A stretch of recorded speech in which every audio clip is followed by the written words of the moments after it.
Welcome to Rauta's Black Metal Reviews. This time we go all the way back to 1998, when this album was originally released.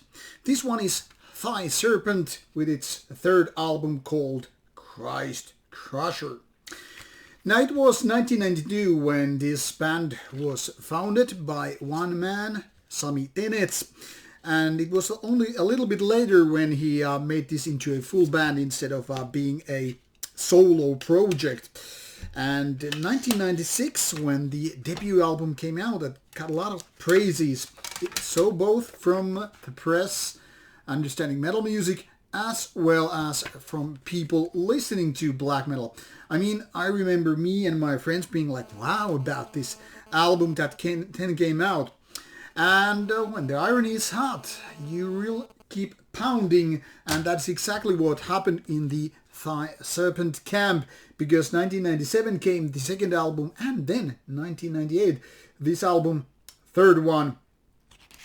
And after that, the band more or less vanished. I mean, they did one MCD, Death, and that came around 2000, and then it was pretty much a goner.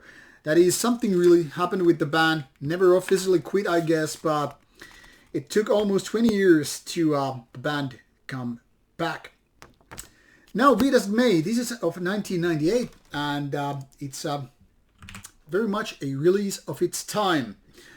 Let's take a look at the band's track list here.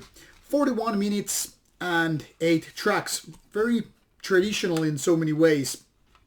And the band actually didn't call itself black metal as such, and I think there were like a little bit of having this distance between your typical black metal, which I guess makes a lot of sense. I don't know how many people thought it like that back in the days, but now, especially in hindsight, it makes a lot of sense.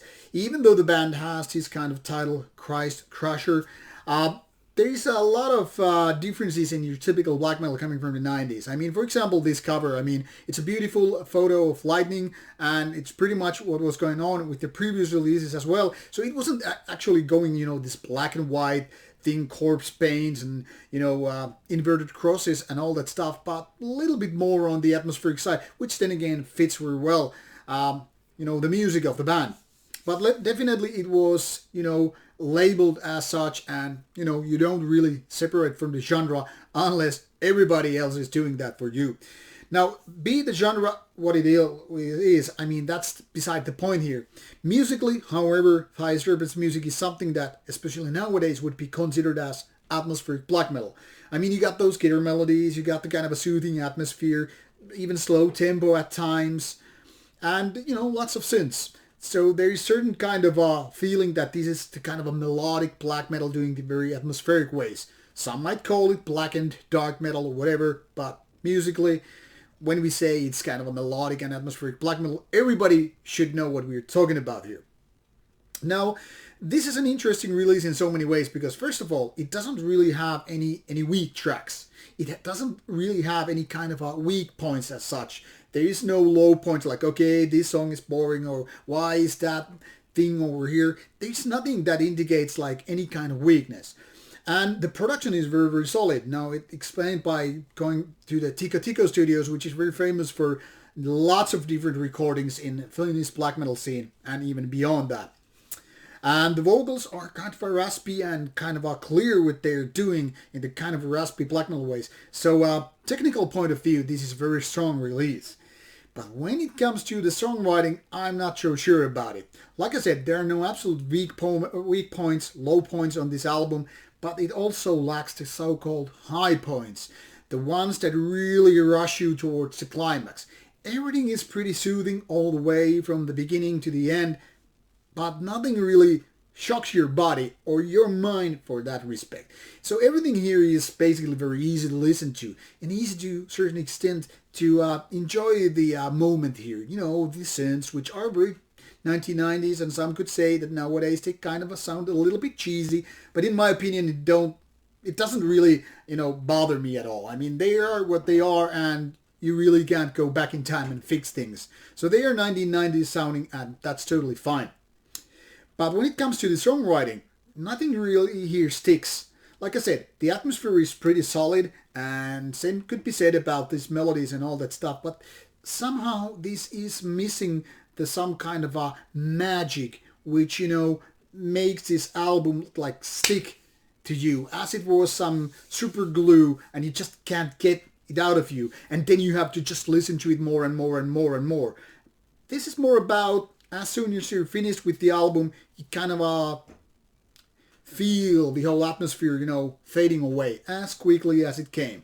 Now, for some people, that is obviously no problem at all. They just want to go for this trip, which is kind of like an autumn kind of a thing. I mean, this would be quite good for a fall album. You know, when you're going out, the leaves are turning all yellow and orange and all that stuff, and you see them going down. A little bit of a romantic moment, maybe alone with your headphones and all. You know, there's certain kind of a melodic autumn feel with this. But beyond that, I don't know, it doesn't really click with me. Maybe because I have always been more about raw black metal, and as such I don't feel this resonating with me as strongly as I kind of hoped for. Now, that is not to say this is a bad album, by no means. This is way better than your typical mediocre atmospheric black metal, but this is a couple of steps too short, you know, compared to the actual great ones. The ones that you were like, wow, man, this is the album of a decade or something. Or at least album of the year. So while Christcrusher is easy to get into, it is also too easy to be, you know, just forget about it and move on. Now, that is, even with this being said, I think it's worthwhile to have this album for reissue. I mean, there are quite a few reissues already out, but let's be honest about it. The last release was 2001, so I wouldn't be surprised if this was or has been sold out for many, many years. So in this respect, this totally deserves another go, another round for people who just maybe found about Thai Serpent way too late. Now, there is also something interesting mentioned in the Metal Archives, which is not related to this album as such, but anyway, as you can see, a couple of releases from 2019. So I don't know if there is something stirring up in the Thai Serpent camp when it comes to possibly creating new music or going live as soon as COVID allows. So maybe in that respect also there is a reason for this kind of album to be reissued. Whatever it might be, I think you should give it a go. Now, I couldn't find any links here, and I could quick Googling, I couldn't find, you know, any kind of Bandcamp link that would give you the music. But at least you have here Spotify. Maybe you will find this on YouTube. I didn't even check it because unless it's official, I kind of don't want to link it here in the description box of the review. But you can listen to it on Spotify, and you can Google it or search on YouTube to find out if the album is right there, in case you don't know what I'm talking about here and want to give it a listen. So go listen to it and figure out for yourself whether or not this is your cup of tea. Definitely a decent release, worth a reissue. Thanks for watching the review. Looking forward to your comments. Meanwhile, bye-bye.